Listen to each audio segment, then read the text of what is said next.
Please channel को subscribe करिए, classmates के साथ वीडियोस को शेयर करिएगा। आज मैं एक नया टॉपिक लेकर आई हूँ जिसको कहते हैं डोमिनेंस रूल, जो हम स्टडी करते हैं गेम थ्योरी के चैप्टर में। बहुत इंपॉर्टेंट है डोमिनेंस रूल। डोमिनेंस रूल से रिलेटेड मैं कुछ पॉइंट्स यहाँ पे डिस्कस करूंगी। पहला कि डोमिनेंस रूल हम अप्लाई क्यों करते हैं। दूसरा कि डोमिनेंस रूल से थ्योरेटिकल और न्यूमेरिकल दोनों टाइप के क्वेश्चंस आते हैं। तीसरा कि डोमिनेंस रूल क्या हमें मदद करता है वैल्यू ऑफ द गेम को ऑब्टेन करने में। और अगर डोमिनेंस रूल, फोर्थ कि डोमिनेंस रूल से अगर वैल्यू ऑफ द गेम नहीं मिलता है तो हम क्या चीज ऑब्टेन करते हैं। और हमारी मैट्रिक्स रिड्यूस हो जाती है तो हम कौन से मेथड से वैल्यू ऑफ द गेम को ऑब्टेन करते हैं। वन बाय वन मैं सारे आंसर्स दूंगी, ठीक है ना। सो पहली बार डोमिनेंस रूल से क्वेश्चंस थ्योरेटिकल भी आते हैं और न्यूमेरिकल भी आते हैं। थ्योरेटिकल क्वेश्चंस देखिए मैंने लेफ्ट साइड में लिख दिए हैं, इस तरीके के आते हैं कि what is the dominance principle, what is the dominance rule, write the steps of dominance rule. इस तरीके के क्वेश्चंस कुछ थ्योरेटिकल क्वेश्चंस आते हैं जो 5 to 8 मार्क्स तक करी करेंगे, ठीक है। न्यूमेरिकल क्वेश्चंस कुछ इस तरीके से आते हैं जिसमें आपको एक रेक्टेंगुलर बड़ी सी मैट्रिक्स दे दी जाती है और कहा जाता है कि इस रेक्टेंगुलर मैट्रिक्स को, पे ऑफ मैट्रिक्स को आपको डोमिनेंस रूल से सॉल्व करना है, ठीक है। उसके बाद नेक्स्ट क्वेश्चन यहाँ दिया है find the value of the game. Value of the game भी आपको फाइंड करना है। तो ये तो होगा न्यूमेरिकल क्वेश्चंस के बाद। अब हम आते हैं पहले थ्योरेटिकल क्वेश्चंस पे कि थ्योरेटिकल क्वेश्चंस की डेफिनेशंस में साइड बाय साइड आपको शो होती रहेंगी और मैं बोलती भी रहूंगी। पहला क्वेश्चन जो आता है कि डोमिनेंस प्रिंसिपल क्या होती है। देखिए डोमिनेंस प्रिंसिपल क्या होती है, जब हम गेम थ्योरी की बात कर रहे हैं तो हम हमेशा दो प्लेयर के बीच में ही गेम की बात करते हैं, ठीक है ना, प्लेयर ए और प्लेयर बी। तो जो प्लेयर, अगर मैं प्लेयर ए के बारे में बात करूं तो हमारा मेन एम होता है प्लेयर ए की ऑप्टिमल स्ट्रेटेजीज को फाइंड करना और ऑप्टिमल स्ट्रेटेजीज की मदद से value of the game find करना। यही हम काम करते हैं हमेशा ना इस गेम थ्योरी में। सो डोमिनेंस रूल कहता है कि किसी भी पर्टिकुलर प्लेयर की स्ट्रेटेजीज जब आप देखो तो कुछ स्ट्रेटेजीज सुपीरियर होंगे और कुछ स्ट्रेटेजीज इंफीरियर होंगी। सुपीरियर स्ट्रेटेजी जो प्लेयर को बेनिफिट प्रोवाइड करे, ज्यादा गेम प्रोवाइड करे। इंफीरियर प्रॉपर्टी जो गेम्स कम और लॉसेस ज्यादा प्रोवाइड करे। तो हमारा हमेशा कंसेप्ट ये रहता है टू ऑप्टिमाइज द प्रॉफिट। तो इसीलिए डोमिनेंस रूल कहता है कि जो सुपीरियर स्ट्रेटेजीज होंगी वो तो हम रख लेंगे और वो बन जाएंगी ऑप्टिमल स्ट्रेटेजीज प्लेयर की। जो इंफीरियर स्ट्रेटेजीज होंगी उनकी प्रोबेबिलिटी हम जीरो करके उनको हटा देंगे अपनी मैट्रिक्स से। इससे क्या होगा, हमारी मैट्रिक्स रिड्यूस होती जाएगी, ठीक है। तो यहाँ पे डेफिनेशन भी आपको दिख रही हो, वो आप नोट कर लीजिए। तो सुपीरियर और इंफीरियर दो तरीके की स्ट्रेटेजीज होती है किसी भी प्लेयर की। इंफीरियर स्ट्रेटेजीज की जो प्रोबेबिलिटी है उसको जीरो असाइन करके हटा दिया जाता है। सुपीरियर जो स्ट्रेटेजीज है वो ऑप्टिमल स्ट्रेटेजीज का काम करती है। ये होता है डोमिनेंस प्रिंसिपल, ठीक है। अब बात करते हैं डोमिनेंस रूल। डोमिनेंस रूल के भी पॉइंट्स यहाँ पे दिख गए हैं तो मैं आपको बता देती हूँ किस तरीके से। देखिए अगर कोई गिवन मैट्रिक्स है, वो आपकी पे ऑफ मैट्रिक्स है ना किसी भी प्लेयर की, जो बताता है कि वो प्लेयर कितना गेन ऑब्टेन कर रहा है और दूसरा प्लेयर कितने लॉसेस ऑब्टेन कर रहा है ना। तो डोमिनेंस रूल का पहला स्टेप कहता है कि अब जब आप ये सारे कॉलम्स की बात करो तो कॉलम्स में से जिस भी कॉलम की एलिमेंट्स बड़े हैं, दैट मीन जिनकी वैल्यू बड़ी है। जैसे अगर मैं कहूं कि अगर मैं इस कॉलम को इस कॉलम से कंपेयर करूं तो मेरे इस कॉलम के जो एलिमेंट्स की वैल्यू है वो बड़ी है इस कॉलम के कंपैरिजन में, ठीक है। तो इस कॉलम से इस कॉलम की बात करूं तो इसकी वैल्यू बड़ी है, लेकिन ये अगर ये वैल्यू बड़ी है तो ये वाली कॉलम डिलीट कर दूंगी मैं और मेरी मैट्रिक्स फिर इस साइज की बन जाएगी। समझ में आया। तो कॉलम के केस में जिस भी कॉलम के एलिमेंट्स की वैल्यू बड़ी होगी, ग्रेटर होगी किसी भी कॉलम के एलिमेंट से, तो जो ग्रेटर वैल्यू वाले कॉलम्स होंगे उनको हम डिलीट करते जाएंगे, उनको हम रिमूव करते जाएंगे तो हमारी मैट्रिक्स साइज में रिड्यूस हो जाएगी। सेकेंड पॉइंट इसमें है रो वाइज। देखिए जस्ट अपोजिट होगा। जिन रोज में एलिमेंट्स की वैल्यू कम होगी बाकी रो के कंपैरिजन में, सो लेसर वैल्यू वाली जो रोज होंगी उनको आप डिलीट कर दोगे। जैसे यहाँ पे हम देख सकते हैं पहली रो और दूसरी रो को कंपेयर करिए तो पहली रो के एलिमेंट्स जो है दूसरी रो से कम है। अब यहाँ पे देख लीजिए, ये अगर मैं लू थर्ड रो और मैं लू फर्स्ट रो तो थर्ड रो का हर एक एलिमेंट फर्स्ट रो के हर एक एलिमेंट से बड़ा है, ठीक है। तो लेसर वैल्यू वाली जो रोज होंगी उनको भी हम डिलीट करते जाएंगे रो लेवल पे। हम देखेंगे क्या लीनियर कॉम्बिनेशंस ऑफ दो कॉलम किसी तीसरे कॉलम से बड़े या छोटे हैं। अगर किसी से बड़े या छोटे हैं, हमें लग रहा है कि लीनियर कॉम्बिनेशन भी वर्क करेगा। दो कॉलम का एडिशन किया और देखा कि तीसरा वाला इससे बड़ा है, अगर बड़ा है तो उस वाले कॉलम को हम फिर हटा देंगे। इसी तरीके से रो पे भी हम लीनियर कॉम्बिनेशन का कंसेप्ट लगाएंगे। लीनियर कॉम्बिनेशन मतलब दो रो का एवरेज निकालेंगे और वो एवरेज वैल्यू चेक करेंगे बाकी रो के एलिमेंट से। ठीक है, तो ये जो स्टेप्स हैं आप एक बार इनका स्क्रीनशॉट ले लीजिए और मैं स्टेप बाय स्टेप आपको यहाँ समझाऊंगी तो बहुत अच्छे से क्लियर हो जाएगा। तो ये भी स्टेप्स भी लिखने के लिए आते हैं, ठीक है ना। तो आपके जो थ्योरेटिकल क्वेश्चंस हो गए। अब बात यहाँ पे अराइज होती है थर्ड क्वेश्चन कि इस तरीके से क्यों करते हैं कि जब हम बात करें कॉलम की तो कॉलम में से तो जो ग्रेटर वाली वैल्यू है उसको हम डिलीट कर देंगे, ठीक है, कॉलम के लिए, और रो के लिए जो लेसर वाली रोज हैं उनको हम डिलीट कर देंगे। ठीक है, क्यों? क्योंकि देखिए जब हम रो की बात करते हैं तो हम प्लेयर ए के लिए बात करते हैं, जब हम कॉलम के लिए बात करते हैं तो प्लेयर बी के लिए बात करते हैं। ठीक है, प्लेयर ए में अगर हम लेसर वाली वैल्यूज को रिमूव कर रहे हैं तो दैट मीन्स कि वो जो गेन्स है हमारे कम है, हम ज्यादा गेन्स रखने जा रहे हैं प्लेयर ए के लिए। ठीक है, तो वो जो गेन्स हैं हम इसलिए रिमूव कर रहे हैं क्योंकि देखिए जितना भी ज्यादा बड़ी वैल्यू होगा प्लेयर ए के रिस्पेक्ट में रो में तो प्लेयर ए के गेन्स को मैक्सिमाइज करता जाएगा, गेन जो ऑब्टेन होगी वैल्यू उसको बढ़ाता जाएगा। इसीलिए जो लेस वाली वैल्यूज हैं उनको हम रिमूव कर देते हैं क्योंकि वो प्लेयर ए के गेन्स को रिड्यूस कर रही होती है। ठीक है, क्योंकि वैल्यू वो कम होती है, तो इसीलिए यहीं पे सुपीरियर और इंफीरियर का कंसेप्ट आ जाता है। तो इसीलिए जो रो की बात करें तो लेस वैल्यू वाली रो हट जाएंगी। अब कॉलम की बात करते हैं। कॉलम की जब बात करें तो प्लेयर बी के रिस्पेक्ट में बात होती है, प्लेयर बी के लॉसेस के बारे में बात होती है।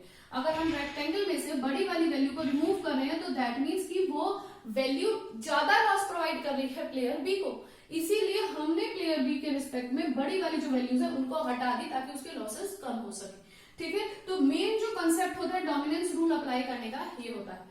अब चौथा क्वेश्चन मेरा ये था कि यार dominance rule direct answer provide करता है? नहीं, तो डोमिनेंस रूल सिर्फ इतना काम करता है कि वो आपकी गिवन जो बड़ी मैट्रिक्स होती है m×n फॉर्म की उसको रिड्यूस कर देता है 2×2 मैट्रिक्स में।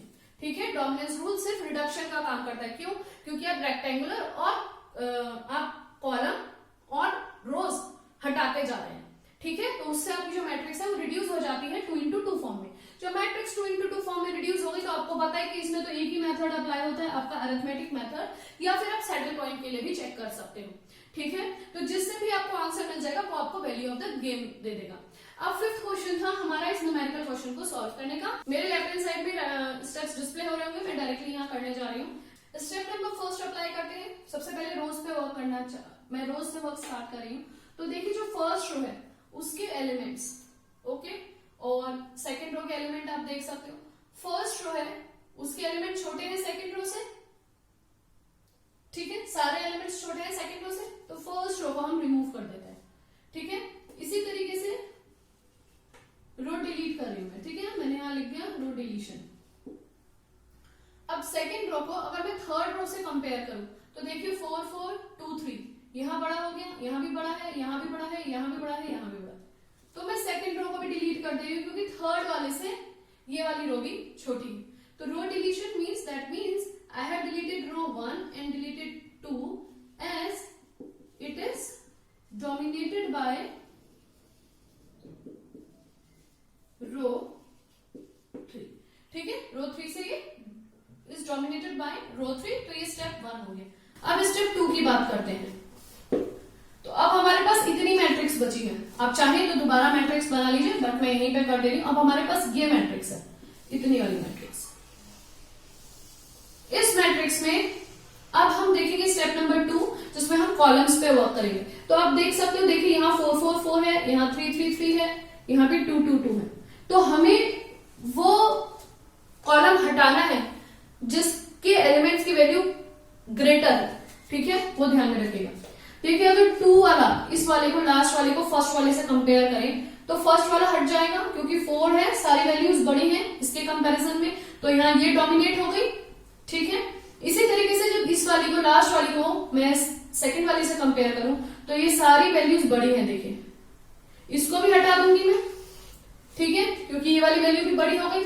तो अब हमें जो और देखिए और किसी में है नहीं है, ऐसा कहीं भी नहीं है, सारे एलिमेंट्स डोमिनेट होने चाहिए, नहीं। तो सेकंड है कॉलम डिलीशन। हमने कौन सी, फर्स्ट और second column is dominated by column 1 2 3 4 5 6 sixth column. ठीक है, सो यहां आप लिख भी सकते हो 3 4 5 6 3 4 5 6 1 और 2। तो यहाँ मैंने पहला और फर्स्ट और सेकंड स्टेप अप्लाई कर दिया है। फर्स्ट स्टेप पे मैंने वो रोज हटा दी थी जिनकी वैल्यूज छोटी थी किसी दूसरे रो के कंपैरिजन में। सेकंड वाले स्टेप में मैंने वो कॉलम ही हटा दिया जिनकी वैल्यूज बड़ी थी किसी कॉलम के कंपैरिजन में। मुझे अब एक रिड्यूस्ड मैट्रिक्स मिल गई है ये, ठीक है, जिसमें 4 रोज और 4 कॉलम नंबर। अब स्टेप नंबर 3 में आते हैं। दोबारा हम रो डिलीशन के लिए वर्क करेंगे। क्या कोई और रो डिलीट हो सकती है? तो देखिए इन दोनों रो पे आपका ध्यान जाना चाहिए। देखिए 4 ग्रेटर है 3 से, -1 ग्रेटर है -2 से, 2 और 2 इक्वल है, ठीक है। तो इसमें देखिए ये रो की वैल्यूज बड़ी है, इस रो की वैल्यू स्मॉल है। तो रो में हम स्मॉलर वाली रो की वैल्यूज को डिलीट करते हैं, तो हम इस रो को भी डिलीट कर सकते हैं, ठीक है ना। तो यहाँ पे हम लिखेंगे row deletion. Row number 6, row number 6 is dominated by row 5। तो उसको हमने 6 वाली को डिलीट कर दिया। अब हम और किसी में देख सकते हैं, नहीं ये वैल्यू बड़ी है, फिर ये छोटी है, नहीं होगा, ये भी नहीं होगा, और कोई रो डिलीट नहीं होगी। अब देखते हैं हम स्टेप नंबर 4। कॉलम में कोई कॉलम है जो डिलीट हो सकता हो, जो बड़ा वैल्यू का कॉलम है। तो अब हम कॉलम में देखते हैं, तो आप देख सकते हो, देखो 2 2 2, यहाँ पे ये 2 इसके बराबर है, ये 2 की वैल्यू बड़ी है, ये 2 की वैल्यू इससे बराबर है, तो हम ये वाले को भी रिमूव कर देंगे। तो हमें अब ये रिड्यूस्ड मैट्रिक्स मिली है, आप देख सकते हो। अब स्टेप नंबर 4 में हमने यहाँ पे कॉलम भी डिलीट कर दिया, तो अब लिख सकते हो कॉलम डिलीशन। कौन सी कॉलम डिलीट करी? हमने करी 6 number of column as by 5, ठीक है। अब स्टेप नंबर 5 में हमारे पास ये मैट्रिक्स बची है इतनी सी। इसको हमें कोशिश करना है कि हमें 2 into 2 मैट्रिक्स मिल जाए, ठीक है। सो 1 7 4 3 -5 -1 2 1 2। अब देखिए इसमें से कोई भी ऐसे इंडिविजुअल कॉलम या इंडिविजुअल रो नहीं है जो डिलीट हो सके, इसलिए अब हमें अप्लाई करना होगा लीनियर 3 4 5 3 4 5। ये जरूर लिखते रहिएगा क्योंकि आपको आसान होगा। यहाँ पे भी है 3 4 5। तो अब देखिए 3 और 5 4 कॉलम का अगर मैं सम लू, लीनियर कॉम्बिनेशन में कर रही हूं, ठीक है। Now obtain linear combination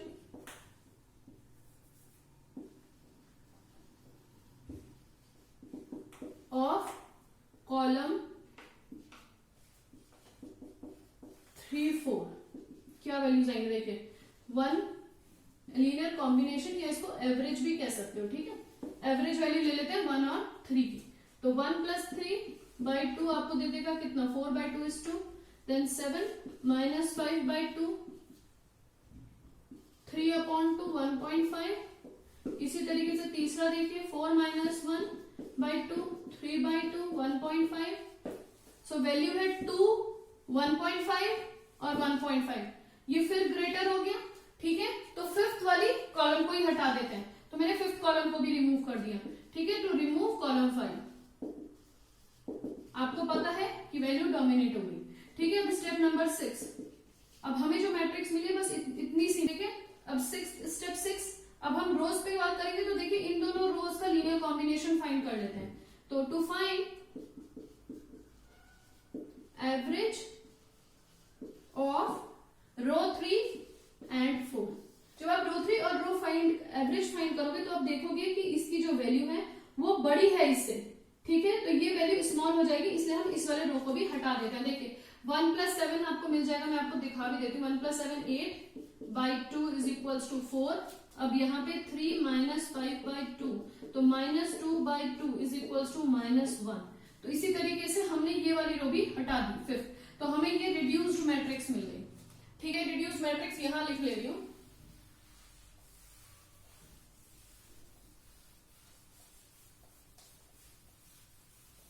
so अब देख सकते हो कि जो हमें रिड्यूस्ड मैट्रिक्स मिल गई है तो वो कुछ इस तरीके से मिलेगी। 1 7 3 - 5, ये हमारी फाइनल रिड्यूस्ड मैट्रिक्स है, ठीक है। ये हमारी फाइनल रिड्यूस्ड मैट्रिक्स है। 3rd और 4th रो है, 3rd और 4th कॉलम है, प्लेयर ए के रिस्पेक्ट, बी के रिस्पेक्ट में और प्लेयर ए के रिस्पेक्ट में। तो ये हमारी फाइनल रिड्यूस्ड मैट्रिक्स है, ठीक है। अब इस रिड्यूस्ड मैट्रिक्स में हमारा डोमिनेंस रूल यहाँ पे खत्म हो गया, डोमिनेंस रूल फिनिश हो गया। अब हमें value of the game find करना है। वैल्यू ऑफ द गेम के लिए हमें यहाँ पे फिर अरिथमेटिक मेथड अप्लाई करना होगा। ठीक है, तो ये हमारा बन जाएगा स्टेप नंबर 6 था। तो step number 7 to apply arithmetic method in above reduced matrix.